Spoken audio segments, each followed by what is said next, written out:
Bienvenue à la zone libre-échange. Encore une fois, je suis très heureuse. C'est notre deuxième présentation, notre deuxième rencontre discussion. On veut reproduire ça à tous les mois pour créer une communauté de pratique entre les acteurs affaires, savoir, culture, pour améliorer nos connaissances au sujet du numérique, échanger, partager sur nos bonnes expériences. Et se développer comme territoire au niveau du numérique. La zone libre-échange, ça, c'est présenté par Avantage numérique, qui est peut-être un terme là, que vous commencez à être familier. Là, vous l'avez peut-être entendu une fois ou deux participer à des activités, le colloque, des formations.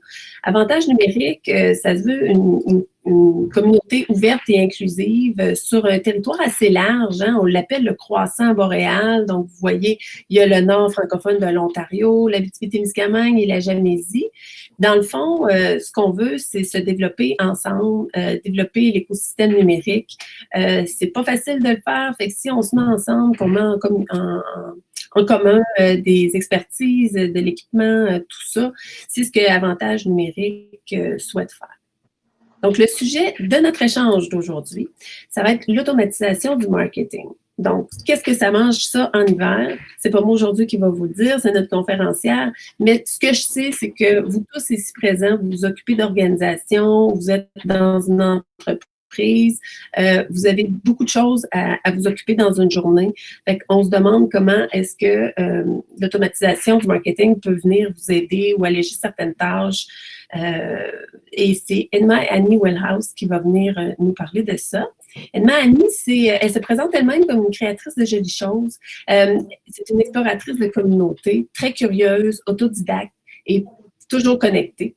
Elle est diplômée en marketing numérique, mais ça fait plus de 10 ans qu'elle gravite dans communication, marketing, stratégie, gestion de projet, design graphique sur différents supports.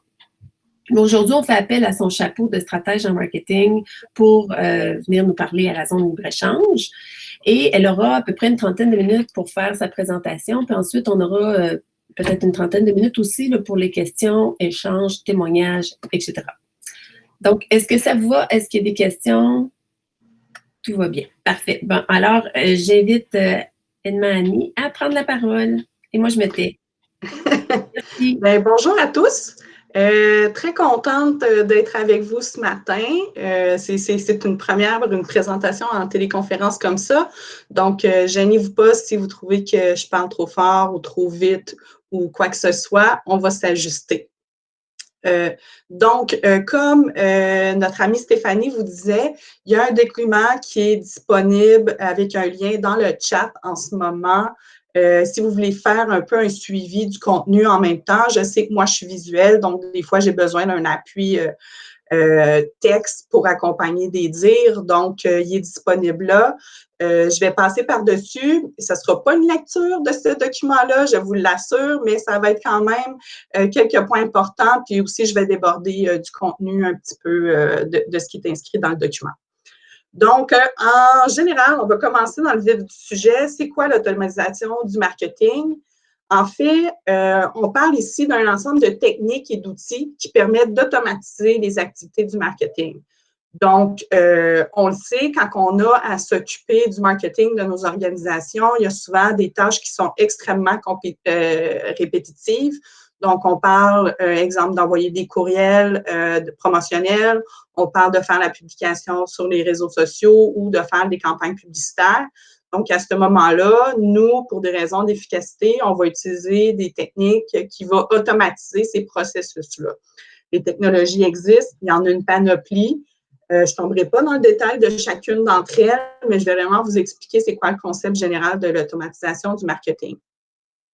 Donc, dans un monde idéal, on va combiner, dans le fond, des logiciels avec une stratégie marketing pour nourrir les leads.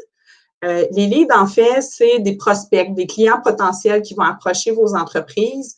Ça, c'est vraiment une étape à la base qu'il faut faire. Si on n'a pas de lead, le marketing automatisé ne sert à rien, en fait. Donc, le principe, c'est vraiment d'envoyer du contenu très personnalisé puis utile à ces personnes-là au bon moment. Les clients ne sont vraiment pas seulement le résultat d'une automatisation. En fait, quand on fait une automatisation, le but n'est pas seulement de vendre un produit, mais vraiment d'entretenir un client au travers de tout son cycle de vie, de tous ses points de contact avec une entreprise. Ça, je vais vous en parler un petit peu plus tard, c'est quoi ces points de contact-là. Donc, ce qui est important, c'est vraiment de garder un peu un processus qui est plutôt flexible là, au travers de notre marketing. Dans la réalité, c'est sûr que vu qu'ils sont bien populaires, on peut penser que l'automatisation du marketing devient comme un peu un remède miracle pour tout ce qui est ralentissement du marketing à l'intérieur de nos organisations. Ce n'est pas le cas.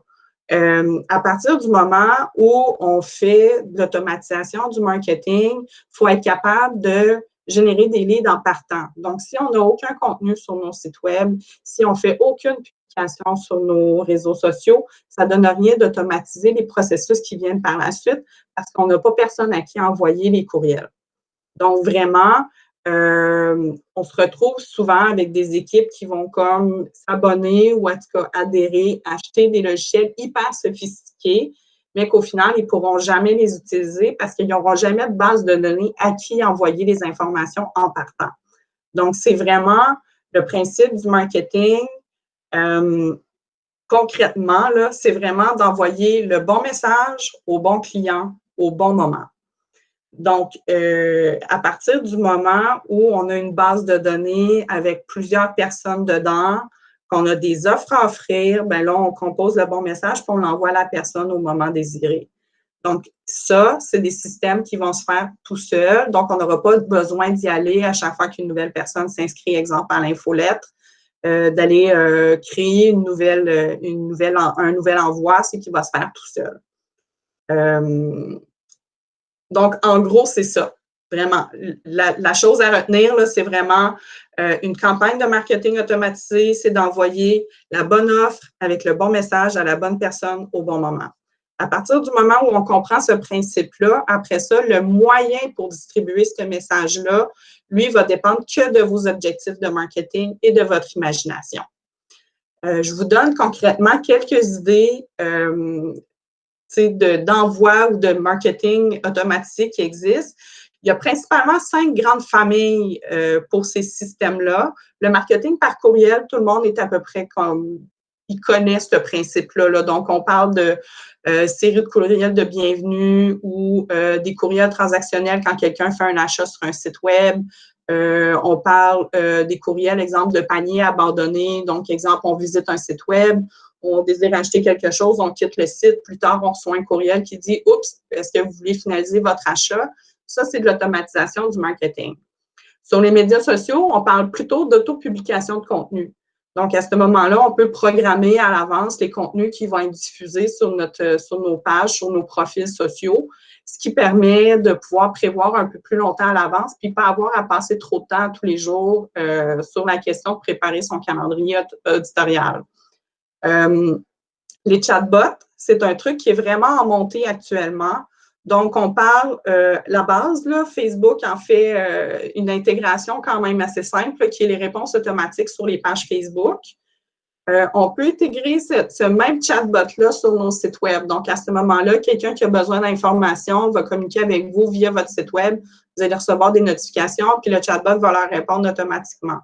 On peut aller plus loin. Donc, tu sais, habituellement, ça va seulement dire qu'on a bien reçu votre message, quelqu'un vous répondra dans les 48 heures. Ça, c'est la base. Mais on peut aller plus loin en automatisant les réponses. Si on sait qu'on a toujours, exemple, les mêmes questions, c'est quoi vos heures d'ouverture? Est-ce que vous avez une promotion en ce moment? Peu importe c'est quoi, ou c'est quoi le prochain spectacle, ou la billetterie est ouverte de quelle heure à quelle heure. Mais là, à ce moment-là, vous pouvez pré-programmer ces questions-là comme choix de réponse. Donc, à ce moment-là, quand les personnes arrivent dans votre messagerie Facebook, ils vont voir un peu comme « Bonjour, comment pouvons-nous vous aider? Est-ce que vous voulez connaître nos heures d'ouverture? Est-ce que vous voulez connaître les prix de nos spectacles? Est-ce que vous voulez connaître nos journées de livraison? » Bien là, les gens peuvent cliquer sur l'option qu'ils désirent, puis la réponse vient par la suite. Donc, à ce moment-là, on parle vraiment d'une arborescence qui doit être créée de questions-réponses un peu comme des livres, choisissez votre propre histoire, que là, à ce moment-là, dépendant de quelle question, quelle réponse il veut obtenir, ben là, il peut se diriger. Si à la fin, ça dit non, c'est pas cette information-là que je veux avoir, ben communiquez avec nous, puis ça lui donne les coordonnées pour vous rejoindre directement en magasin. Ce que ça fait, c'est que ça évite, dans le fond, à une personne d'être mis directement au téléphone en permanence pour répondre aux questions, parce que souvent, ça va être les mêmes réponses les mêmes questions qui vont être posées. Ils vont pouvoir obtenir leur réponse automatiquement via le chatbot, au lieu d'avoir une personne qui doit répondre à chaque fois. Les messages textes, c'est un peu le même principe. Je ne sais pas pour vous, mais moi, quand je prends un rendez-vous chez mon dentiste, dans le fond, une journée avant, je reçois un rappel qui me dit demain, vous avez un rendez-vous chez le dentiste. Donc, ça, c'est la même affaire. C'est vraiment le gestionnaire de relations clients du dentiste qui va envoyer automatiquement un message texte la journée avant ton rendez-vous pour te faire ton rappel ou pour te demander de confirmer si tu vas être présent. Donc, ça aussi, c'est de l'automatisation du marketing. On ne pense pas à ça comme du marketing normalement. On a l'impression que c'est du service client, mais le marketing, c'est vraiment tout le cycle de vie qu'un client peut avoir avec notre entreprise. Il peut y avoir des mises à jour de livraison, il peut y avoir des messages d'anniversaire. Moi, je sais que j'étais dans les femmes en affaires d'Amos Région, puis quand on s'inscrit à une activité sur leur site web, ben, la journée d'avant ou 3 jours avant, on reçoit un rappel qui dit « Dans 3 jours, vous avez un événement ». Donc, c'est un peu le même principe. C'est vraiment des automatisations qui doivent être mises en place. Sur les sites web, ben, dans le fond, les classiques pop-up qui va inviter les gens à s'abonner aux infolettres ou un peu le même principe que les médias sociaux, on peut avoir de l'auto-publication de billets de blog. Donc, à ce moment-là, on peut prévoir à l'avance la journée à laquelle le billet de blog va être publié. On peut en même temps prévoir à l'avance quelle journée ça va être publié sur nos réseaux sociaux. Donc, on peut tout prévoir ça au début du mois, puis pas avoir à s'en soucier le reste du temps. Comme ça se fait automatiquement, puis ça nous sauve du temps au day-to-day.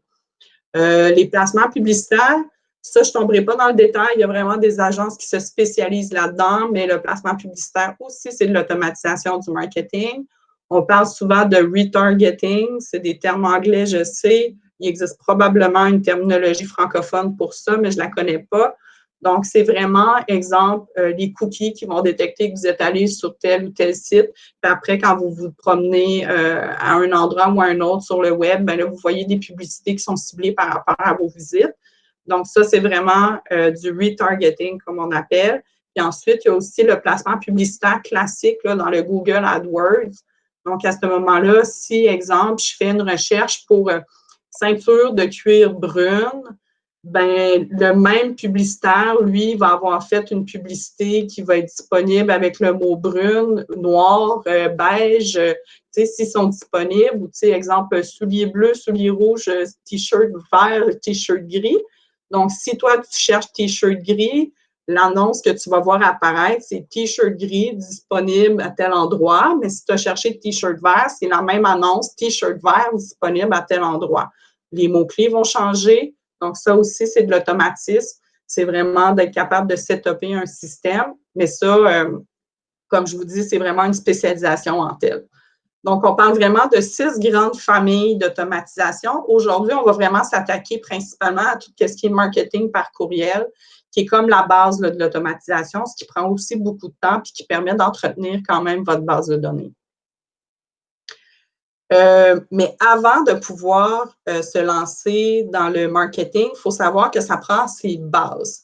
Pour être le moindrement efficace dans une campagne de marketing automatisée, il faut toujours avoir des prérequis indispensables pour pouvoir tout mettre ça en place.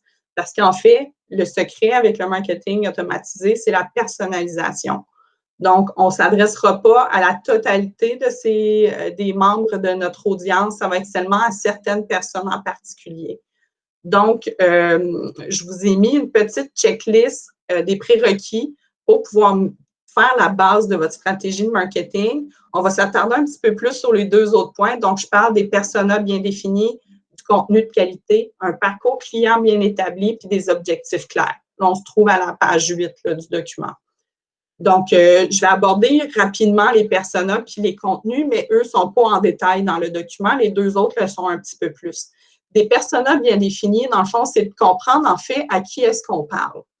Mon exemple préféré, en fait, c'est, exemple, une compagnie qui vend des bicyclettes. la compagnie qui vend des bicyclettes, on comprend qu'elle peut vendre des bicyclettes à tout le monde. Mais elle ne s'adressera pas à ces gens de la même façon, dépendant à qui qu'elle s'adresse.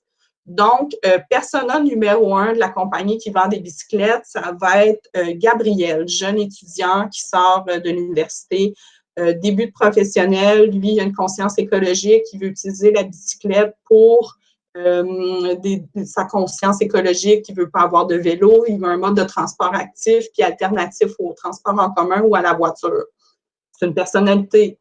Personnalité numéro 2, Véronique. Véronique, elle est mère de famille. Elle aimerait ça avoir une activité à faire avec ses enfants, donc elle cherche des vélos pour elle, ses enfants, son mari, pour aller se promener dans les sentiers puis faire un petit peu plus de hobby la fin de semaine là-dedans.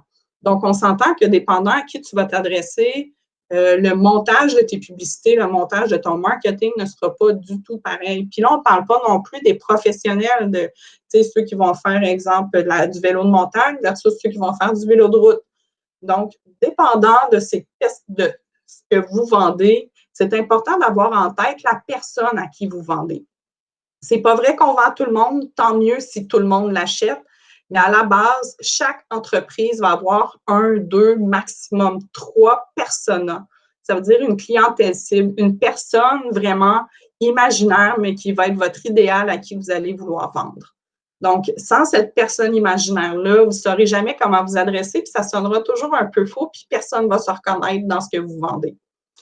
Les contenus de qualité, bien là, comme je vous parlais tout à l'heure, si vous n'avez pas de personnes dans votre base de données à la base, ça veut dire d'abonnés à votre infolette ou de contacts dans votre liste de clients, ça ne vous donne rien. Mais pour obtenir ça, ça prend des contenus.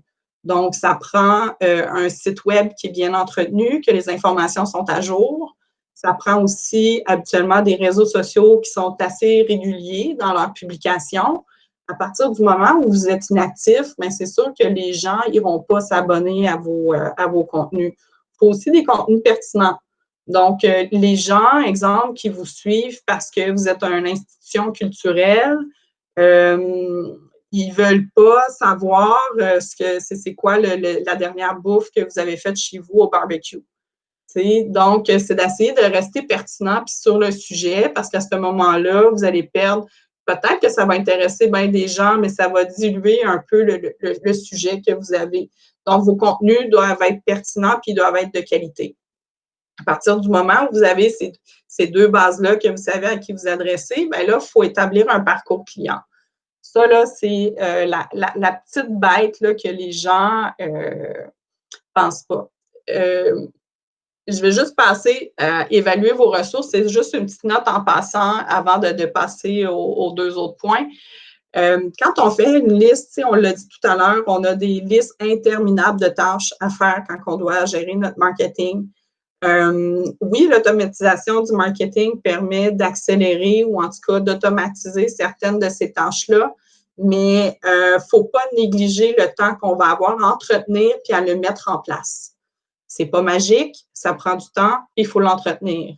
Donc, exemple, un professionnel, là, ça va lui prendre à peu près 2 à 3 heures pour juste faire une mise en place d'une séquence de courriel. Donc, on parle de la rédaction, du paramétrage des tests d'optimisation. Donc, si on parle d'une stratégie complète, il n'y a pas seulement une seule séquence dans la stratégie, il y a plusieurs séquences. Donc, à partir du moment où vous voulez commencer à travailler avec l'automatisation du marketing, il faut comprendre que ça va vous prendre du temps. Ça va aussi prendre du temps à être efficace. Normalement, ça va prendre de 6 mois à 1 an avant de voir certains résultats. Donc, ce n'est pas parce que vous avez envoyé votre premier courriel que vous avez eu un bas taux de conversion. Ça veut dire de gens qui ont ouvert le courriel ou qui ont cliqué sur un des liens ou qui ont été visiter votre site web par la suite, que c'est un échec.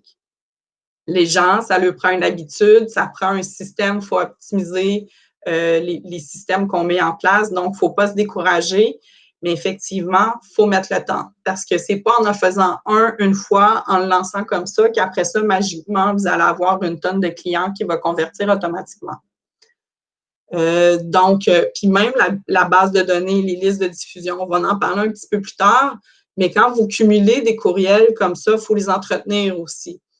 Donc, c'est beau d'avoir des gens qui s'inscrivent à votre liste de diffusion, mais si vous n'allez jamais dedans, allez voir c'est quoi les courriels qui fonctionnent pas, c'est d'aller faire le ménage, de recatégoriser les personnes, ça donne rien. Donc, faut vraiment prendre le temps régulièrement d'aller faire le ménage, de changer les filtres, de faire un tri pour s'assurer que sa base de données est toujours pertinente. Parce qu'il n'y a rien de pire que d'avoir à payer pour envoyer des emails à des adresses qui n'existent plus.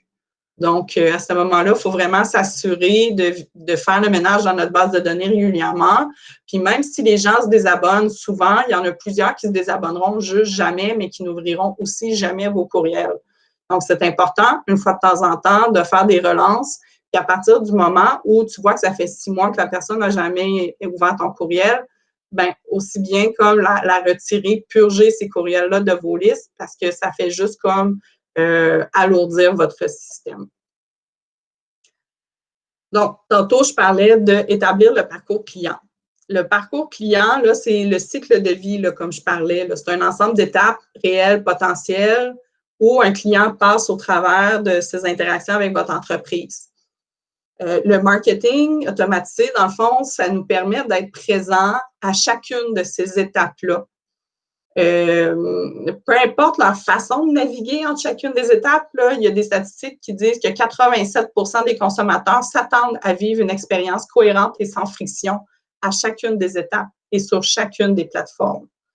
Donc, à ce moment-là, c'est un pensez-y bien. Quand vous mettez quelque chose en branle, quand vous décidez de prendre une nouvelle stratégie de marketing, il faut y aller à fond. Il ne faut pas juste décider on va rouvrir une page Twitter, on va faire 2-3 tweets, qu'on n'entretiendra pas par la suite. Vous êtes mieux de ne pas en avoir que de ne pas l'utiliser.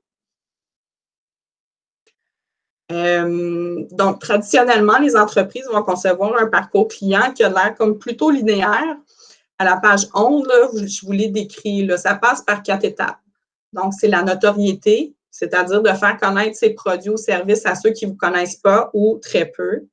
Ensuite, il y a la considération. Inciter les personnes à aller sur votre site puis optimiser leur expérience utilisateur.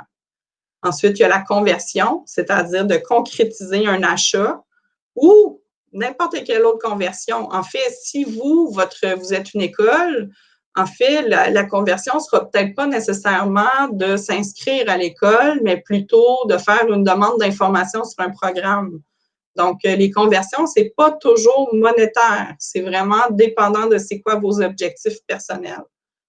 Puis, il faut avoir aussi des messages clairs et cohérents. Il faut que ça se tienne. Il faut qu'il y ait une ligne de pensée. Après ça, il y a la fidélisation. Donc, c'est d'inciter les personnes à laisser soit un avis ou de revenir sur notre site, de racheter notre produit.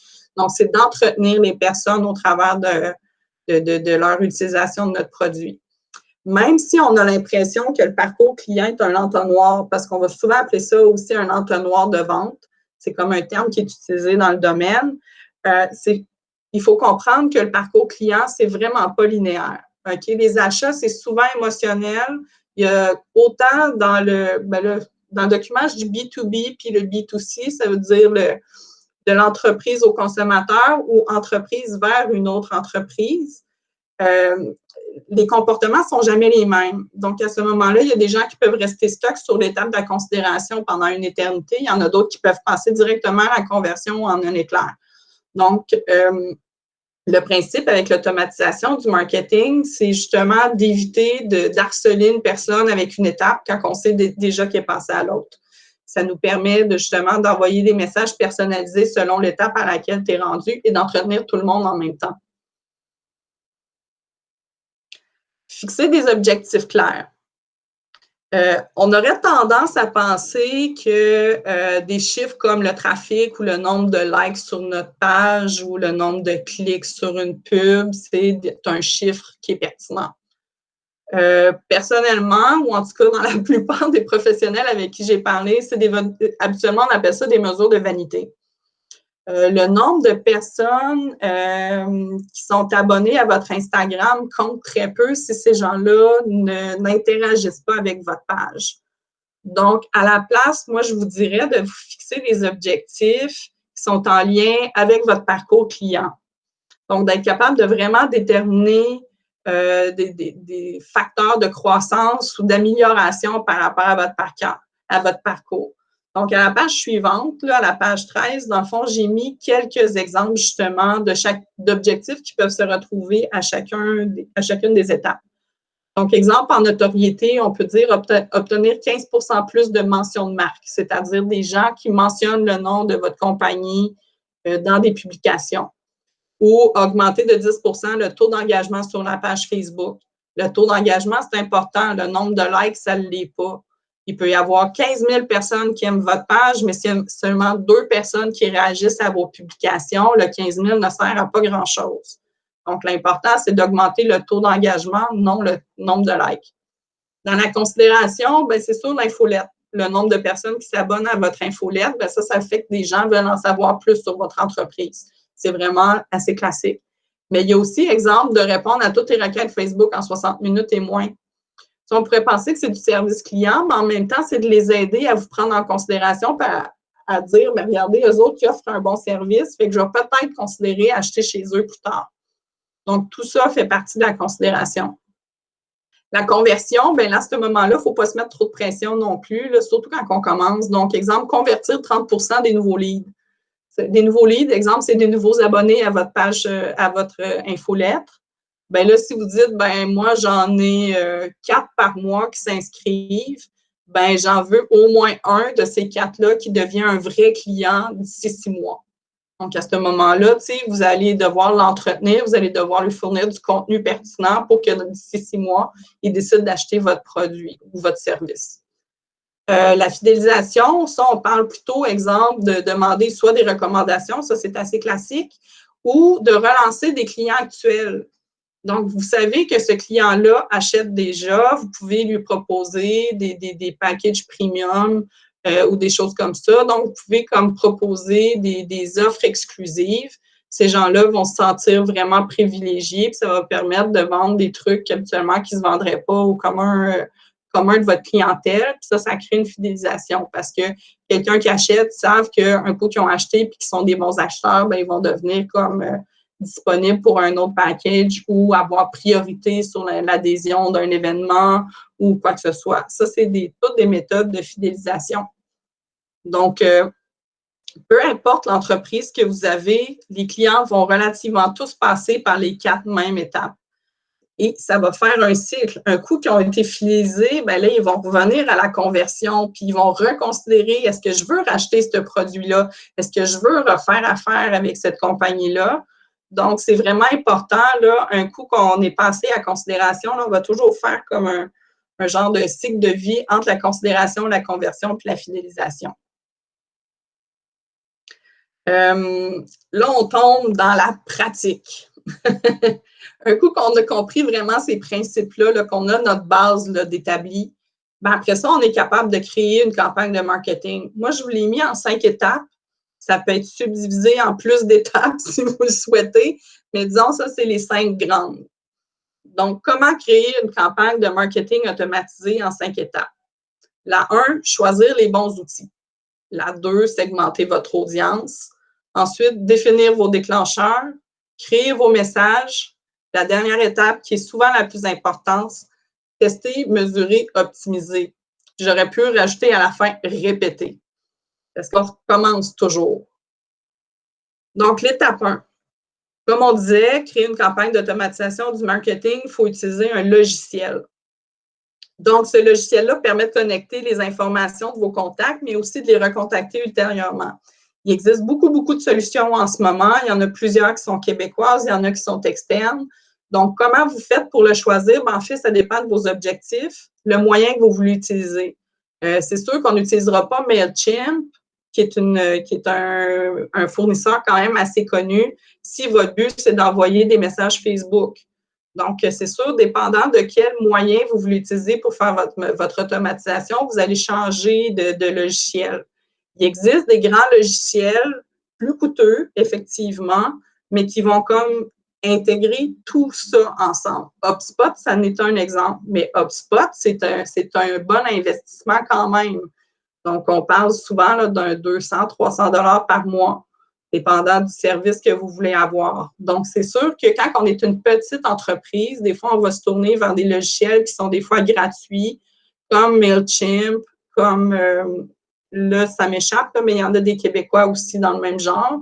Donc, à ce moment-là, qui vous permettent, par exemple, d'envoyer des infolettes puis certaines automatisations gratuitement en bas de 2000 abonnés.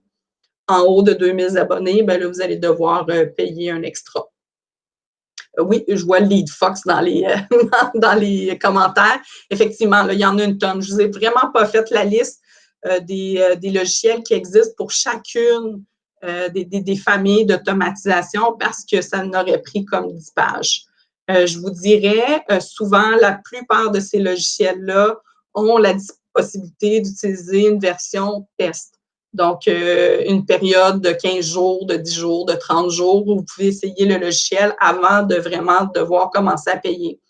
Profitez-en, essayez, créez des petites listes, essayez de voir les options qui sont disponibles à vous. Ça dépend aussi de votre compréhension technique de votre côté. À partir du moment où c'est facile à utiliser puis que vous le trouvez intuitif, bien, ça va être beaucoup plus facile que si vous choisissez un gros logiciel que finalement, vous avez seulement une ou deux fonctions à l'intérieur que vous utilisez, vous allez payer dans le vide.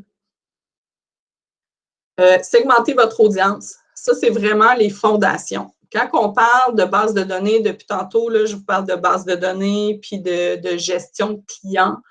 C'est la base. Si vous n'avez pas d'adresse courriel dans votre base de données, vous n'avez pas... oui, c'est parfait. Vous n'avez pas de... vous n'avez rien à envoyer. Dans le fond, ça ne donne rien de préparer une automatisation si vous n'avez pas de courriel à qui l'envoyer. Donc, un coup que vous avez une base de données, quelques courriels, il faut s'assurer que vous la séparez selon certains critères que vous allez déterminer, que ce soit le comportement ou, exemple, leur démographie. Donc, à partir du moment où vous avez une base de données, il va falloir segmenter parce que, comme je vous disais tout à l'heure, on n'envoie pas le même message à tout le monde en même temps. Définir vos déclencheurs. Ben, c'est de ça qu'on parle. C'est que dans le fond, l'envoi des messages, ça ne se fait pas par magie, puis le système, lui, ne peut pas deviner quand est-ce que tu vas l'envoyer. Donc, exemple, un déclencheur assez classique là, dans un envoi de courriel, c'est une confirmation de l'abonnement. Une personne rentre son courriel dans votre pop-up sur votre site web, puis après ça, il va recevoir un courriel automatisé qui va dire bienvenue dans notre infolette, voulez-vous vraiment vous abonner? Ça, c'est la double notification. Les gens cliquent oui.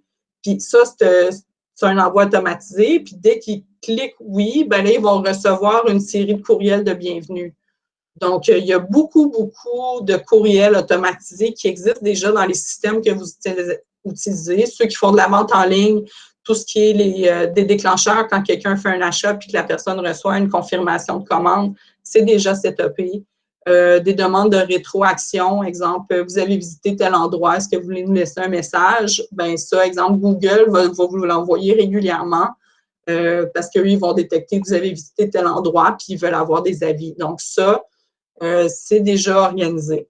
Des courriels anniversaires, c'est un classique.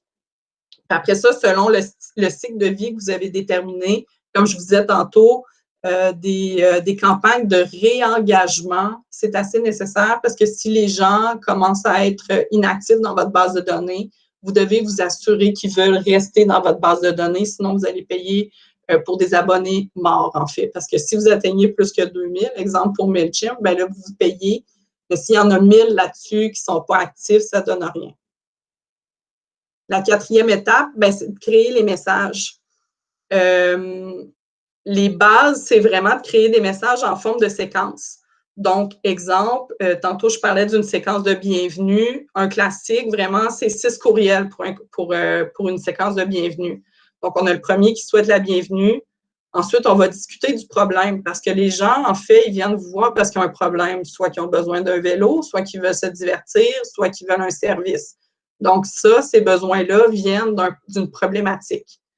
Le courriel numéro 3, bien là, vous allez agiter le problème. Là, vous allez expliquer, bien oui, on comprend, vous avez un problème dans le courriel numéro 4, vous allez offrir une solution. Donc, normalement, là, on va essayer d'éviter de vendre vraiment au premier courriel. Il faut créer une relation avec le client ou en tout cas avec le prospect ou le lead avant même d'essayer de lui vendre. Un coup qu'on a offert la solution, ben, on peut faire un rappel, qui est le courriel numéro 5. Puis à la fin, si la personne n'a toujours pas acheté notre service, ben là, on peut envoyer une solution alternative. Donc, ça, on parle vraiment d'une série de 6 courriels. Donc, pour une seule séquence, on a 6 courriels. Donc, on s'entend que quand on parle de marketing automatisé, souvent, une seule séquence ne suffit pas. On va avoir plusieurs séquences pour plusieurs scénarios. Donc, à chaque fois que vous créez un nouveau scénario, vous devez penser à la nouvelle séquence que vous allez mettre en place, puis surtout de déterminer c'est quoi qui va déclencher ce nouveau scénario-là. Et finalement, on va tester, mesurer, optimiser. C'est fantastique, on a envoyé notre premier courriel, on pense que tout va bien, mais là, finalement, on se rend compte qu'il y en a seulement 10 qui l'ont ouvert. Qu'est-ce qui ne fonctionne pas? Ça, dans ce temps-là, moi, je suggère souvent d'utiliser les fonctions test AB. J'ai même fait un beau petit graphique à la page 19. Un test AB, exemple, c'est que 50 de vos destinataires vont recevoir une version avec l'image numéro A. Après ça, 50 vont recevoir la variation B. Puis vous allez voir laquelle des deux a un meilleur taux de réponse. Par la suite, vous allez pouvoir corriger en changeant une autre option dans votre courriel, ce qui va vous permettre, avec le temps, d'optimiser votre séquence. Si vous réalisez que des fois, c'est le message d'entête, que c'est la ligne d'objet, que c'est les images qui ne fonctionnent pas, en corrigeant à chacune des fois ce qui fonctionne moins bien, bien, ça vous permet vraiment d'avoir une meilleure séquence à la fin. Donc, en conclusion, j'ai débordé un petit 10 minutes, mais c'est terminé.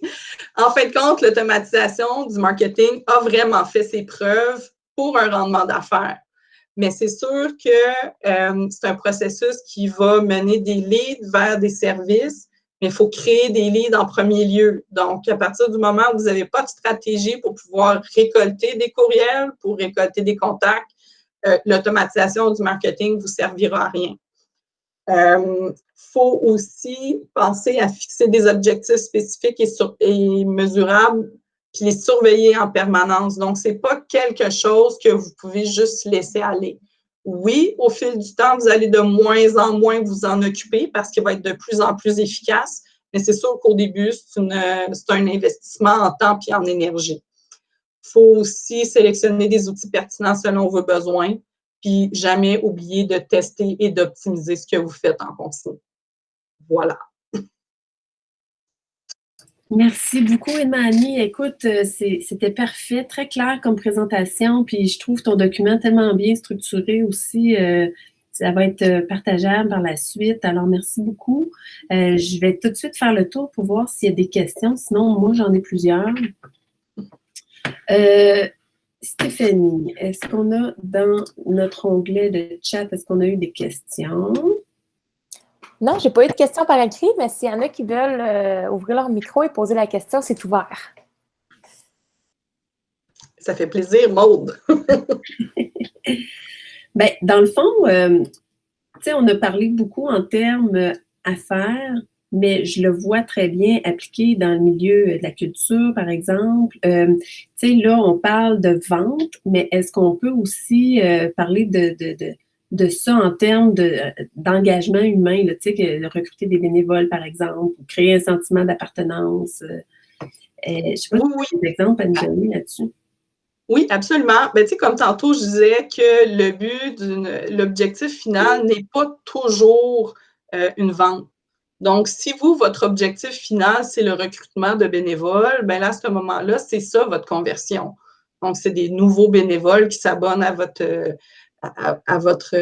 service ou en tout cas à votre organisation.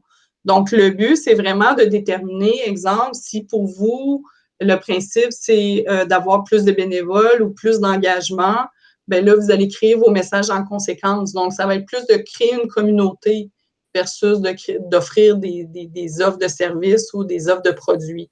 Donc, ça va être effectivement d'avoir des lieux pour la discussion, de comprendre c'est quoi leurs besoins. Les gens qui vont faire du bénévolat, dans le fond, ils ne le feront pas juste parce que vous leur demandez. Donc, il faut faire connaître vos valeurs, il faut faire connaître la raison. C'est parce qu'ils aiment le domaine de la culture, c'est parce qu'ils aiment l'organisation. Donc, c'est de faire ressortir à ce moment-là ces points-là dans vos communications avec eux. Comme ça, la journée que vous envoyez un message, genre, on a un nouvel événement qui s'en vient, on a besoin de bénévoles, bien là, les gens vous connaissent, ils ont un sentiment, ils aiment votre entreprise, ils aiment ce que vous représentez, donc ils vont avoir plus tendance à vous tenir, à venir s'inscrire. Le principe, c'est vraiment que les gens aient l'impression de faire partie de la famille. Donc, peu importe ce que vous vendez, que ce soit des services, du bénévolat, que ce soit des produits, maintenant, les gens veulent se sentir comme s'ils étaient une partie intégrante de ces compagnies-là, puis que ce qu'ils pensent est pris en compte. Donc, demandez-leur avis. Moi, souvent, je vais recevoir des infolettres qui vont dire « Oui, OK, on vous a envoyé tel contenu. Maintenant, je veux savoir ce que toi, tu en penses. » Donc, des sondages, de demander leur avis. Tu sais, même sur les réseaux sociaux, on le voit de plus en plus, là, les gens qui donnent différentes options. Dans les stories, est-ce que vous trouvez que telle affaire ou telle autre affaire est mieux? C'est quoi vous en pensez? Donc, plus vous demandez aux gens d'interagir, plus ils vont se sentir concernés quand vous allez faire des demandes d'information. Et Mani, il y a Barbara Beranek du MAN Musée d'Art qui pose une question un peu complémentaire, je trouve, avec ça, tu sais, qui dit sur la partie des messages de bienvenue, la partie discussion et agitation du problème, est-ce qu'on aurait un exemple de mise en place dans le domaine culturel? Là, je pose la question parce que son micro ne fonctionne pas à Barbara. OK. Dans le domaine culturel, c'est sûr que dans le domaine culturel, on ne parle pas tant d'un problème que d'un besoin. Donc, à ce moment-là, c'est plus comme d'aller chercher le côté de vous cherchez quoi faire la fin de semaine. Ça dépend tout le temps à qui vous vous adressez aussi. Donc, d'encourager la culture locale ou c'est-tu parce que c'est un service, exemple, vous avez une exposition autochtone qui s'en vient, bien là, c'est d'aller chercher plus d'informations de ce côté-là, faire l'emphase sur ces choses-là. Puis là, après ça, dans le fond, c'est juste de préparer avant de faire la vente. Là, on parle du problème, surtout quand on est dans le service, quand on est dans la vente. Mais quand on tombe vraiment dans les expositions, dans le culturel, à ce moment-là, on va jouer plus dans l'émotionnel. Donc, vous aimez le beau, vous aimez le fun, vous aimez, donc, on va aller jouer sur encore là, c'est comme je disais, les valeurs puis les besoins des gens. Si les gens vont dans des endroits culturels, c'est parce qu'ils veulent se divertir, c'est parce qu'ils veulent voir des belles affaires. Donc, c'est d'aller jouer sur ces choses-là. Puis, il faut comprendre, dans le courriel de bienvenue aussi, c'est souvent une série qui explique pourquoi ils sont en lien avec vous. Tu sais, bienvenue, merci de nous suivre, voici ce que vous allez recevoir avec le temps.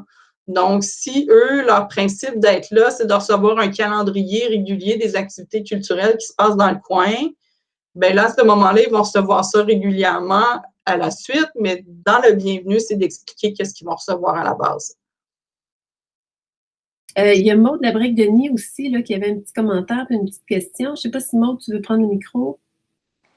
Ben oui, je peux prendre le micro. Je peux même venir à l'écran. Est-ce que vous me voyez? Oui. Oui, yay! Allô tout le monde! En fait, j'avais une petite question super fonctionnelle concernant le document. Je me demandais si on pouvait le réutiliser, s'il était comme un type licence Creative Commons pour pouvoir être réutilisé ou si tu as comme il y a un droit d'auteur dessus, mais t'es-tu willing à ce qu'on l'utilise et qu'on le partage avec ton nom? Oui, vous pouvez le partager comme vous voulez. C'est sûr que moi aussi, c'est du contenu, c'est pas plagié en ligne, mais un peu comme tout, là, il y a des trucs qui se retrouvent un peu partout, c'est les mêmes principes. Donc, il n'y a pas de problème à le réutiliser. Là. Il y a en masse de contenu dedans, mais si vous auriez voulu plus, j'aurais pu en mettre plus aussi. Là. Donc, en ligne, il y a beaucoup de ressources aussi qui existent là, si vous avez des questions. Puis je vais en profiter pendant que j'ai le micro pour dire qu'on est en train de travailler sur une liste de petits logiciels à tester. Fait que, tu sais, je vais vous mettre le lien là, d'un drive. Si jamais il y en a qui sont intéressés à essayer certains outils, là, on pourrait se rencontrer. On fait des petites rencontres d'une demi-heure, 1 heure maximum qui nous servent justement à voir quels outils font la job. Fait que je vais vous mettre le lien dans le chat là, pour que vous ayez voir le tableau si ça vous intéresse. Merci. Merci Maude, c'est super intéressant. Il y a René Nollet qui nous faisait un commentaire. Je ne sais pas si René, tu as envie de prendre la parole, d'ouvrir ton micro. Ou je peux le lire. Bonjour, oui, je suis là. Allô, René. Oui, Vas-y. en fait, tu sais, quand tu parlais de sentiment d'appartenance tantôt, Maude, moi, tout de suite, ce qui m'a fait flasher, c'est ainsi, on le sait, avec toute l'actualité qu'il y a dans l'air, moi, je me fais beaucoup solliciter par l'automatisation avec Amnesty International, les partis politiques, Reporters sans frontières. Fait qu'il y a beaucoup d'associations, de groupes revendicateurs ou environnementaux qui utilisent ça à fond aussi, là. Moi, je me fais vraiment solliciter beaucoup, beaucoup. J'ai un commentaire sur c'est les six séquences là, je trouve que c'est une fichue bonne idée d'emblée de dire dès le premier message de bienvenue ce qui va venir ensuite parce que moi, personnellement, je suis beaucoup sollicitée, j'en reçois là, à la tonne des courriels, puis je suis assez rapide à flusher si tu me dis pas clairement si tu vas avec tes skis. Fait que quelqu'un qui entreprend une démarche pour me rentrer dans sa liste d'envoi, il est vraiment mieux de me dire où ce qu'il va puis c'est quoi ses intentions. Exactement. Je suis d'accord. C'est même important de dire la fréquence. Donc, souvent, maintenant, il va y avoir des options, exemple, pour avoir une fréquence allégée ou une fréquence plus importante. Donc, pour ceux qui se sont déjà abonnés à des infolettres, exemple, de compagnies de linge, savent que des fois, tu peux en recevoir un par jour, un par semaine, un par 2 semaines, un par mois. Donc, dans le premier courriel, c'est important de le dire, exemple, vous allez recevoir 2 fois par mois des astuces, des informations par rapport au domaine culturel. Bien, tenez-vous-en. Vous pouvez toujours dire, une fois de temps en temps, il va y avoir des courriels spéciaux, mais si vous vous mettez à envoyer des courriels à tous les 2 jours, bien là, les gens vont se désabonner parce que ce n'était pas la promesse d'origine. Donc, c'est vraiment important de donner l'option aussi aux gens. Si vous désirez vous mettre à envoyer des courriels plus fréquemment, vraiment de le mentionner puis d'offrir l'option pour pouvoir choisir une séquence versus une autre. Ce qui nous amène aussi, Edmani, au côté légal, hein, des envois de masse et tout ça. Là, si tu peux nous parler de ça, là, nos obligations. C'est ça. Ben, il y a le petit côté légal. En fait, il faut comprendre qu'on ne peut pas envoyer de courriel ou de message texte ou de message Facebook ou peu importe de communication à quelqu'un qui ne le désire pas. Donc, à partir du moment où vous créez votre première base de données, je comprends que vous avez probablement des contacts à l'intérieur de vos organisations, déjà que vous vous dites, ces personnes-là vont vouloir recevoir un courriel. Mais quand vous les importez dans vos bases de données, c'est important de leur demander de confirmer qu'ils veulent réellement recevoir ces courriels-là. Parce que oui, vous avez le droit de communiquer avec quelqu'un avec qui a déjà fait affaire avec vous par le passé, mais ce n'est pas nécessairement des courriels promotionnels de ce type-là. Donc, c'est vraiment important d'obtenir vraiment une confirmation implicite. Ici, au Canada, c'est une confirmation réelle. Donc, c'est pas, exemple, aux États-Unis, eux, c'est un opt-out. Donc, par défaut, tu es dans la liste, puis il faut que tu dises si tu veux être retiré de la liste. Nous, ici, au Canada, c'est le contraire. Par défaut, tu n'es pas dans la liste et tu dois confirmer que tu veux être dedans. Donc, si vous créez vos premières bases de données, que vous importez des contacts que vous avez déjà à l'extérieur de ces bases de données-là, bien, c'est important de vérifier avec ces personnes-là qui veulent être dessus parce qu'à ce moment-là, d'un, ça signifie beaucoup de désabonnements. Donc, ces logiciels-là, ils vont aussi avoir des protections. Ils vont dire, bien, regardez, tu as envoyé ta première infolette, il y a 80% des gens qui se sont désabonnés ou qui t'ont déclaré comme du spam. Ben, c'est fini, tu ne pourras plus l'utiliser, on te barre de notre utilisation. Donc, ça vient un peu à l'encontre de votre objectif, mais aussi, ça vient, tu sais, s'il y a trop de plaintes, vous pouvez avoir des amendes. Donc, c'est important vraiment respecter les gens. Il faut toujours avoir l'option de se désabonner. Vous ne pouvez pas envoyer de courriel ou d'informations si les gens n'ont pas l'option de se désabonner, de retirer leur autorisation. Super. Il y a Barbara qui poursuit, Dumas, une idée pour la fréquence idéale. Bon, il n'y en a peut-être pas une pour tout le monde, mais est-ce que aux 2 semaines, c'est trop peu? Ça dépend vraiment du contenu que vous envoyez. En fait, exemple, pour 2 semaines, ça peut être suffisant pour une organisation culturelle qui va faire un changement d'exposition à tous les 2 mois. Donc, à un moment donné, si vous décidez d'envoyer une infolettre à toutes les semaines ou à tous les 3 jours, mais que c'est toujours la même information que vous mettez dedans, ben c'est pas pertinent. Donc, assurez-vous d'avoir une fréquence qui vous permette de fournir du nouveau contenu ou en tout cas du contenu renouvelé ou un nouveau message, même si c'est toujours le même sujet. Le message doit être différent à chacun de vos envois, sinon à ce moment-là, c'est juste de la répétition, puis les gens vont vous barrer. Donc, c'est de s'assurer de toujours être pertinent. Tantôt, on parlait des organisations, de manifestations et tout ça. Eux, ils ont l'avantage d'avoir justement un problème à promouvoir. Donc, ils vont promouvoir le problème de l'environnement, ils vont promouvoir le problème du féminisme, donc c'est facile. Mais à partir du moment où on n'a pas de problème, c'est vraiment de s'assurer de donner du contenu pertinent. Oui, je pense que c'est ça le mot-clé dans ce que tu as dit, hein, c'est de demeurer pertinent. L'automatisation du marketing, est-ce que ça vient avant ou après l'établissement d'une stratégie marketing? Est-ce qu'il faut y penser avant d'établir sa stratégie ou on peut l'introduire dans une stratégie qu'on a déjà? La stratégie doit exister avant de faire l'automatisation. Ça n'a pas le choix parce que dans le fond, après ça, tu te mets à envoyer c'est qu'il n'y a pas de but au courriel que tu envoies ou au message que tu envoies. Il faut vraiment que ça soit cohérent pour les personnes.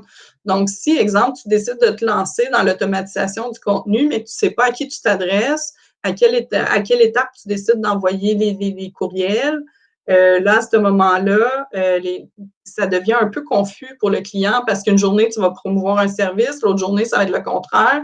Donc, c'est vraiment, il faut s'assurer d'aller comme toujours dans la même direction quand on fait de l'automatisation de marketing. Donc, d'avoir une stratégie en partant. Dans mon document, justement, je le dis, là, les 4 bases, là, c'est vraiment d'avoir un persona, donc une personne à qui on s'adresse, d'avoir du contenu pertinent, d'avoir son parcours, puis d'avoir des objectifs. Si on n'a pas ces 4 choses-là, ça ne donne rien de le mettre en place parce qu'on ne saura pas à qui s'adresser, on ne saura pas quand l'envoyer, puis au final, il n'y aura pas de contenu pertinent à donner. Merci beaucoup. Là, je vois qu'il me reste 3 minutes avant l'heure du dîner. J'aimerais vraiment ça vous entendre, ne serait-ce qu'un commentaire si vous n'avez pas de questions. S'il y a quelqu'un qui veut prendre la parole.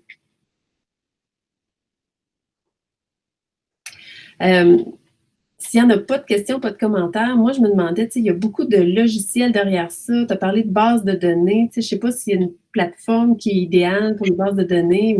Mais les gens, peut-être, qui se sentent facilement démunis face à tout ça, est-ce qu'il faut aller vers un consultant ou une firme obligatoirement quand on parle d'automatisation de contenu? Pas nécessairement. Moi, je te dirais, comme tu l'as dit en début, moi, je suis autodidacte. Donc, ce n'est pas quelque chose que j'ai appris dans des cours, mais il faut avoir une certaine curiosité. À partir du moment où on n'est pas à l'aise avec la technologie ou qu'on n'a pas de curiosité de ce côté-là, il n'y aura pas moyen de se débrouiller par soi-même.